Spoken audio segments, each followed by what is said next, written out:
Mon Dieu, mais quel dommage!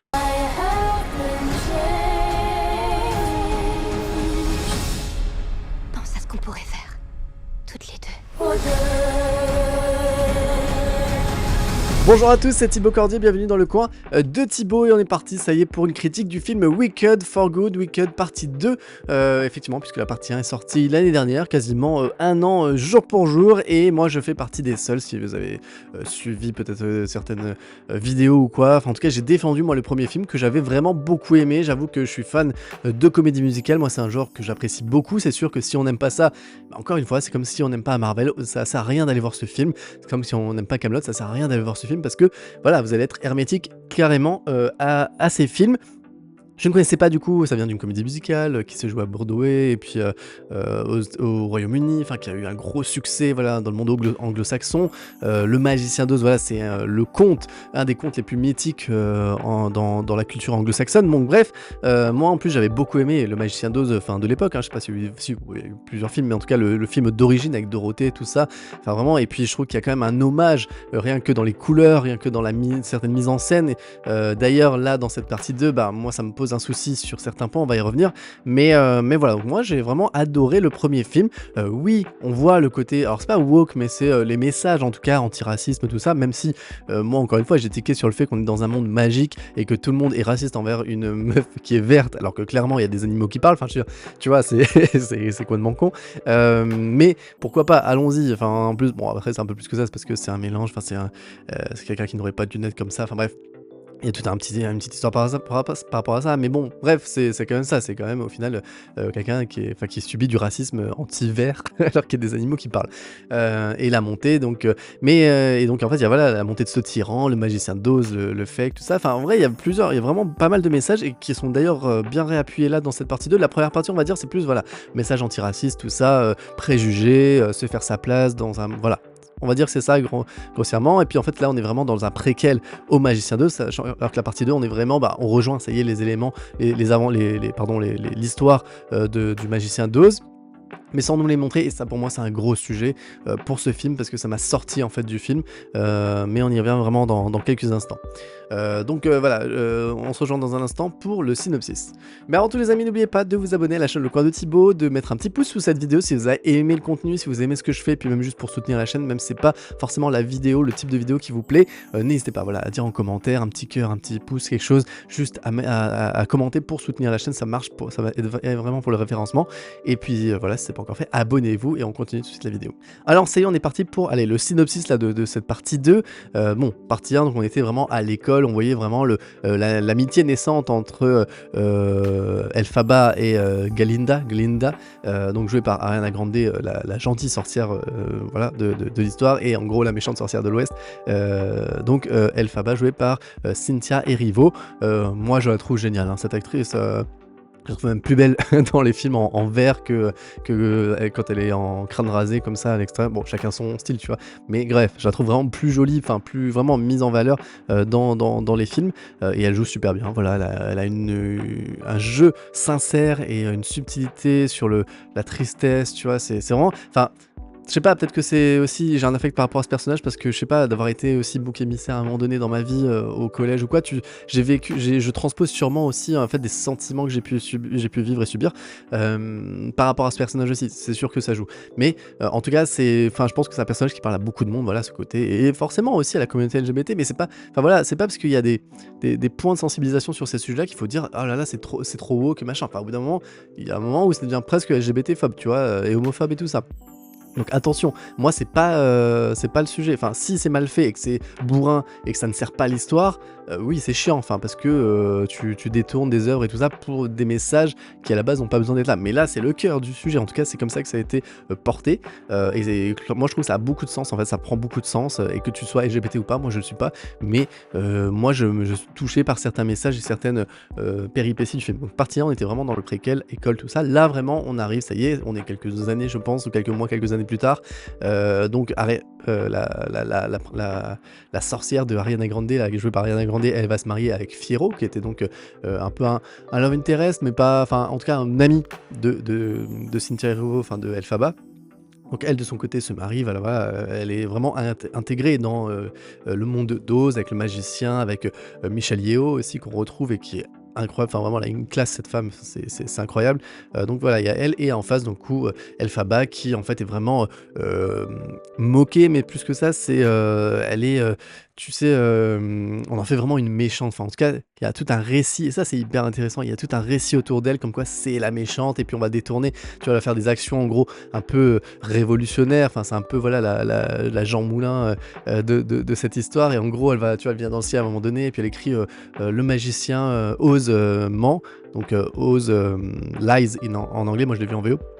Et en fait, tu as Michelle Yeoh donc qui détourne le message et qui ça fait, Oz dies, tu vois? Et donc en gros, on te détourne les messages et du coup ça moi ça me fait vraiment penser, bah, aujourd'hui en plus avec l'IA, mais surtout, voilà, la propagande qui peut être faite, genre on va te, pour détourner les messages par exemple de certains politiques, de certaines personnes, même des lanceurs d'alerte, tu vois? On va te dire, on va te détourner les mots, on va tu vois la novlangue, changer le sens des mots. En gros là pour te dire: «On va faire la guerre», on te dit que c'est pour faire la paix, tu vois? On change le sens des mots et on va te dire que ceux qui sont en train d'essayer de signer un traité de paix, ben, en fait, eux, ils veulent la guerre. Enfin, tu vois? On essaie de tout détourner et c'est vraiment c'est fascinant dans ce film. La première partie, en tout cas, c'est la création d'un monstre. Comment on crée, un adversaire à tout prix.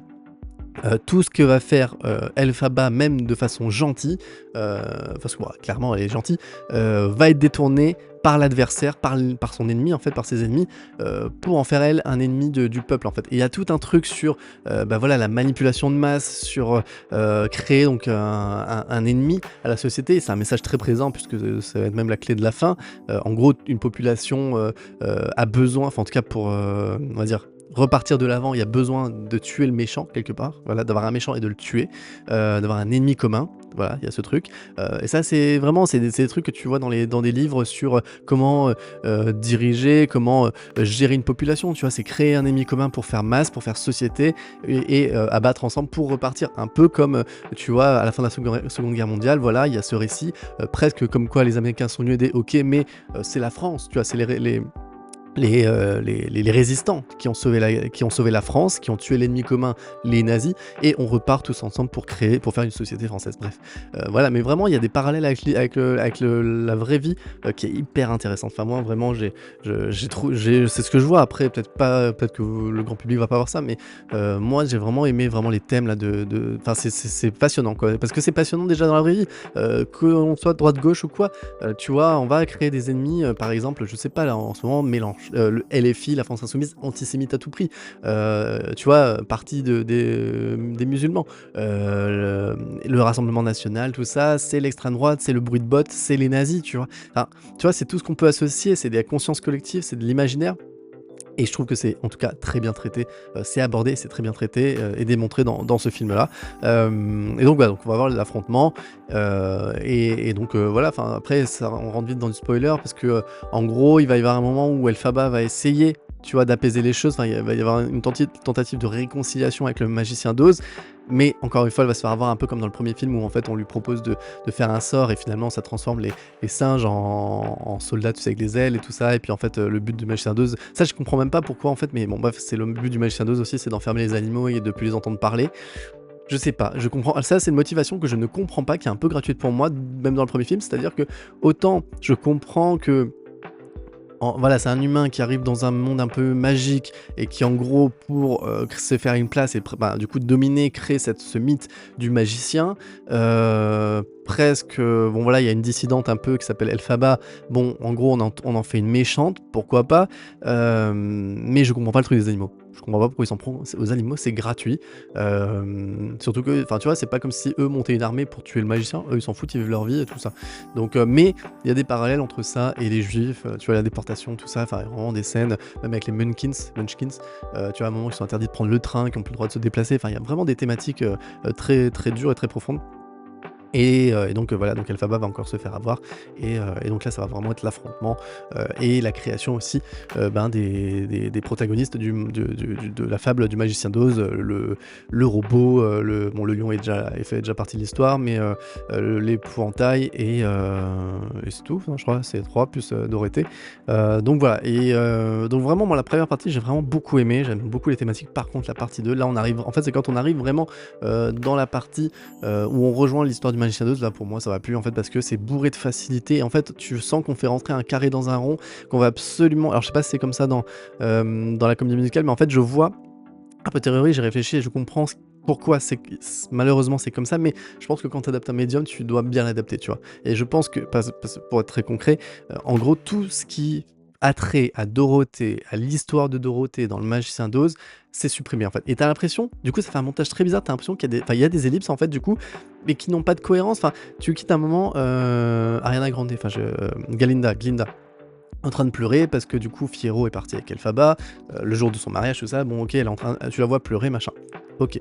Entre temps, du coup, Elphaba va transformer, attends, non, cut. Ensuite du coup, Elphaba du coup s'enfuit avec Fiyero, il y a quelques péripéties, bref. Finalement, les méchants, le magicien d'Oz et Michel Yeo vont créer la tornade qui va amener, Dorothée.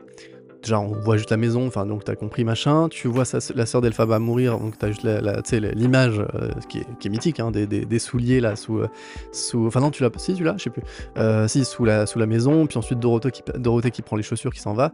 Et en fait, t'as Glinda qui est déjà là. Mais en fait, si t'as jamais vu le magicien d'Oz, tu ne sais pas pourquoi Glinda est là. Et en fait, Glinda, elle apparaît quand Dorothée arrive, celle qui l'accueille et tout, avec les Munchkins, tout ça. Mais tout ça, tu ne l'as pas là dans ce film. Du coup, ça fait que tu arrives en fait, t'as des images qui sont censées te rappeler le film, mais si tu ne l'as pas vu, encore une fois, moi je suis désolé, si tu n'as pas vu le Magicien d'Oz, tu ne comprends pas ce qui se passe. T'as la maison qui s'écrase sur la sœur d'Elphaba.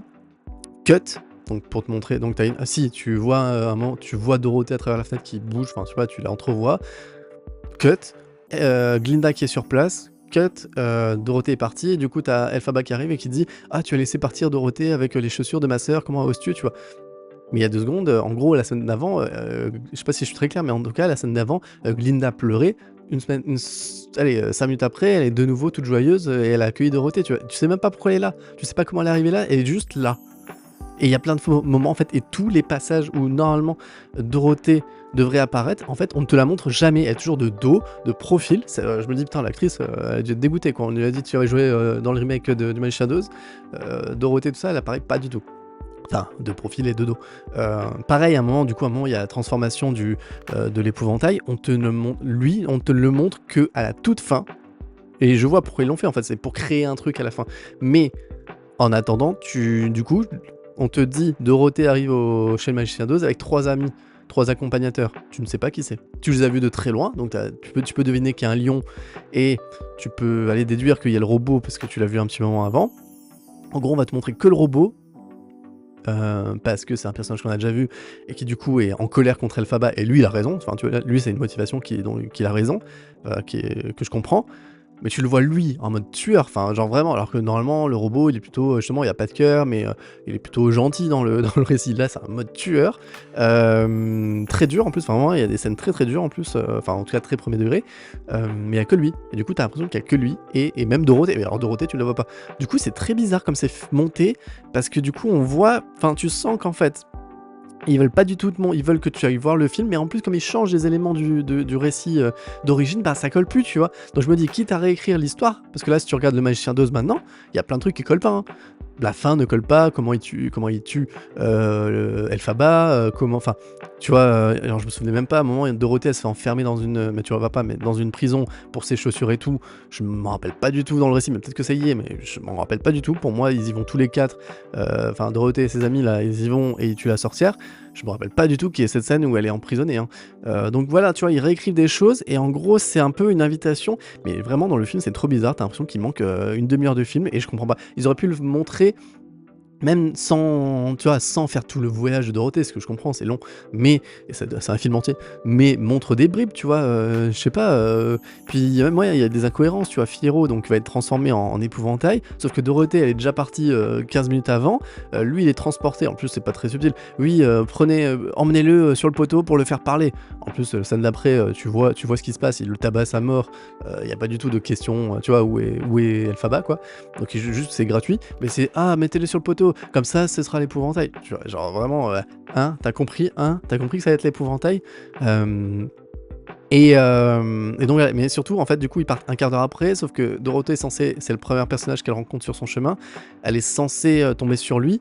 Enfin, tu vois, genre elle est partie un quart d'heure avant, c'est-à-dire que eux doivent courir, ils doivent courir avant elle, déposer Fiyero qui se transforme tout ça, et qu'elle elle tombe dessus. Enfin, ça n'a pas de cohérence en termes de temps, tu vois. Et en fait, la partie 2 elle est bourrée d'incohérences, les motivations, Elphaba en fait qui transforme et le robot et l'épouvantail. Et en fait, chaque fois qu'elle lance un sort, Elphaba, en fait, elle sait pas ce que ça fait, tu vois. Elle lance le sort et elle se dit oh j'espère que ça va pas faire trop de mal. Bref, elle transforme un gars en robot, elle transforme un autre mec en épouvantail. Et après elle fait oh là là je suis pas faite pour faire des bonnes choses, du coup je ferai plus jamais de bonnes choses. Mais meuf réfléchis, je sais pas, c'est pas que tu fais pas des bonnes choses, c'est qu'en fait tu vas trop vite et genre t'es une sorcière qui quand tu veux t'en prendre encore tu t'en prendrais à des lambda limite tu t'en fous un peu. Mais là c'est des gens en plus à qui tu tiens, tu ne regardes pas les conséquences de tes sorts. Enfin c'est ça, tu vois, et c'est hyper facile. La deuxième partie est vraiment bourrée de facilité scénaristique et de ta gueule c'est magique et de on s'en fout et on va pas te montrer Dorothée machin. Et du coup c'est hyper frustrant. Enfin en fait moi j'ai été frustré en tant que spectateur. Surtout que tu as des imageries depuis le premier film, on te montre dans l'intro du premier film, on te montre. T'as une image à un moment donné où tu vois Dorothée, le lion, alors l'épouvantail et le robot aller sur le chemin de briques jaunes.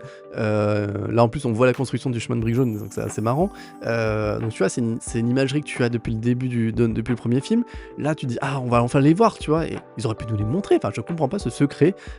Et en plus c'est con parce qu'il y a vraiment un bel hommage sur les décors, sur les couleurs, tout ça au premier film quoi. Mais vu qu'il change des choses du récit ça j'aurais limite compris si tu ne changeais rien. Mais vu que tu changes des choses, bah redis-moi ton histoire, refais-moi ton histoire complète. Et c'est pas grave, on voit Dorothée aller voir les. Justement, ça aurait été mignon, tu vois. Et en fait, c'est surtout que même la fin où il te révèle l'épouvantail, bah du coup, tu t'y attends, parce que si tu connais l'histoire, pour le coup, tu t'y attends. Mais surtout, bah, t'as plus d'affect en fait, parce que pour moi, c'est plus le même personnage, tu vois. Il y a eu tellement de péripéties entre temps, puisqu'il est venu là, tu vois, il était en route avec Dorothée pour la tuer. Tu vois, à chaque fois j'étais là, mais Fiyero ne peut pas tuer Elphaba, ils sont amoureux, enfin il a aucune raison d'aller, tu vois. Donc, et je me rappelle plus s'il il a perdu la mémoire dans le film d'origine ou pas, mais du coup c'est incohérent quoi. Et même le lion, excuse-moi, il en veut à Elphaba parce qu'elle l'a sauvé quoi. Oui, tu m'as sauvé, j'étais en cage, bah du coup tu m'as sauvé, du coup je suis plus un. Enfin, je sais plus c'est quoi pour moi la justification. Parce que du coup il est devenu peureux parce qu'elle l'a sauvé d'être en cage. Bah oui, elle l'a sauvé quoi, du coup, enfin, vois, il lui en veut de l'avoir sauvé. Trop bizarre. Bref, autant et puis les musiques sont beaucoup moins mémorables, il y en a peut-être une qui est sympathique, mais après les scènes entre Ariana Grande et Cynthia Erivo, franchement elles sont top, elles marchent très très bien, elles sont toujours très, comment dire, dans l'affect, et tu vois, et tu sens cette amitié, même jusqu'à la fin, cette belle amitié, tout ça, c'est très fort, c'est très beau, mais et la première partie est géniale sur la fabrication d'un ennemi et tout ça, et manipulation de masse et tout ça, il y a pas de souci, mais puis voilà, et puis Michelle Yeoh à la fin, on en fait une prisonnière, la meuf elle est surpuissante, elle pourrait tuer tout le monde, enfin bref, ça devrait être elle la magicienne d'os, tu vois. Mais non, bon, par facilité. Enfin bref, c'est bourré de facilité, la partie 2 en tout cas, et tu vois en plus, ils auraient pu. La première partie a fait un beau succès dans les pays anglo-saxons, donc ils auraient pu faire. Allez, là, il dure 2 heures le film, tu aurais pu faire 2 h 30, tu montres un peu plus de Dorothée, quoi. Donc très bizarre, mais quand tu le vois en plus, ça fait vraiment, t'as l'impression que t'as loupé quelque chose, tu sais, presque t'es parti aux toilettes et t'as loupé une scène ou deux. Et du coup, il y a des conséquences. En fait, il y a des conséquences de péripéties que tu ne vois pas. Dorothée arrive, tu ne la vois pas, du coup t'as Glinda qui est là, tu sais pas pourquoi. Et en plus, Cynthia, enfin comment dire, Elphaba à un moment donné, elle fait son rire de sorcière, parce que dans Machin 2 c'est vraiment la méchante, donc elle a ce rire de sorcière. Et là d'un coup, ça vient de nulle part, elle rit comme une sorcière méchante. Même Glinda se fout de sa gueule en disant mais c'est quoi ce rire, ça vient d'où, tu vois. Effectivement, ça vient d'où, parce qu'on l'a pas entendu nulle part avant. Et puis comme Elphaba est pas non plus quelqu'un de très rigolote et cynique, tu vois, c'est quelqu'un d'intelligente, mais mais justement, en plus, là, elle est vraiment en mode sérieuse depuis le début du film, premier degré. À aucun moment, je la vois pas, tu vois. Donc ça, c'est juste pour te faire un easter egg ou un rappel à Dorothée et tout ça. Mais c'est tellement comme ça, jeté comme ça, que ça n'a aucun sens. Donc, tu vois ils sont forcés, en fait, à rejoindre l'histoire du Magicien d'Oz, mais quitte à la réinterpréter, autant aller jusqu'au bout et nous montrer de nouvelles scènes, quoi. Voilà. Donc vraiment déçu là de cette deuxième partie. Après ça n'empêche pas que la qualité, voilà, de la réalisation, des costumes, des décors, oui, il y a du fond vert, mais comme dans tous les films, enfin alors ça c'est critique, ça me fait tellement rire. C'est un monde imaginaire, enfin, le magicien de revoyez le premier Magicien d'Oz, voilà, ça se voit que c'est carton-pâte, mais c'est presque assumé. Par contre, j'ai bien aimé, il y a une référence, bah, c'est un peu un spoil, mais il y a une référence en tout cas au tournage, du film d'origine, donc du Magicien d'Oz, puisque, je sais pas si vous le savez, mais en tout cas les images elles sont connues, c'est qu'il y avait pour la sorcière à la fin, enfin quand elle disparaît à un moment donné, elle tombe dans une trappe en fait. L'actrice en tout cas dans le film d'origine. À l'écran, tu vois un truc de fumée et puis elle disparaît. Mais là en fait, donc à l'origine, donc elle tombait dans une trappe, sauf qu'il y avait eu un accident à un moment donné, je crois que ça avait pris feu ou elle s'était blessée, bref. Et il y a un élément qui rappelle ça. Et je trouvais ça plutôt. Enfin voilà, quand tu connais l'histoire, c'est plutôt bien fait. Donc voilà, il y a des petits trucs quand même, il y a des références qui sont sympathiques quand tu connais le Magicien d'Oz, mais je trouve que c'est mal exécuté sur la partie 2 et voilà. Donc voilà les amis, ce que je peux vous dire, franchement, bah, je sais pas si je peux vous encourager, si vous avez vu la partie 1 que vous avez aimé, bon bah allez voir la partie 2 pour voir. Je pense que ça se mérite quand même sur grand écran, c'est quand même un grand spectacle, c'est bien réalisé, c'est beau, c'est voilà, mais ça souffre malheureusement d'un montage et de choix en fait très bizarres que je ne comprends pas, qui fait que malheureusement ça aurait pu être les deux auraient pu faire un film, enfin deux parties mythiques, tu vois, comme le Magicien d'Oz, et rester un peu dans les mémoires, et un truc que tu revois plus tard et tout ça. Mais voilà, moi je crois que j'aurais toujours ça en mémoire que la partie 2, ben, peut-être que maintenant en y étant préparé, je le reverrai différemment, mais vraiment j'ai été très frustré en tant que spectateur sur la partie 2, enfin d'ailleurs la deuxième partie de la partie 2 quoi. Donc voilà les amis, ce que je peux vous dire sur Wicked partie 2, laissez-moi un commentaire, dites-moi vous ce que vous en pensez, ce que vous en avez pensé. Je sais que c'est pas un film, je crois que je fais partie des seuls à aimer ce genre de film, mais c'est pas grave, vaut mieux être seul que mal accompagné comme on dit. Donc voilà, ce n'est encore une fois que mon avis, ce n'est que mes goûts et mes couleurs, mais voilà, n'hésitez pas en tout cas à dire vous votre avis, ce que vous en avez pensé, et puis on se retrouve très bientôt pour d'autres critiques sur la chaîne. Ciao les amis.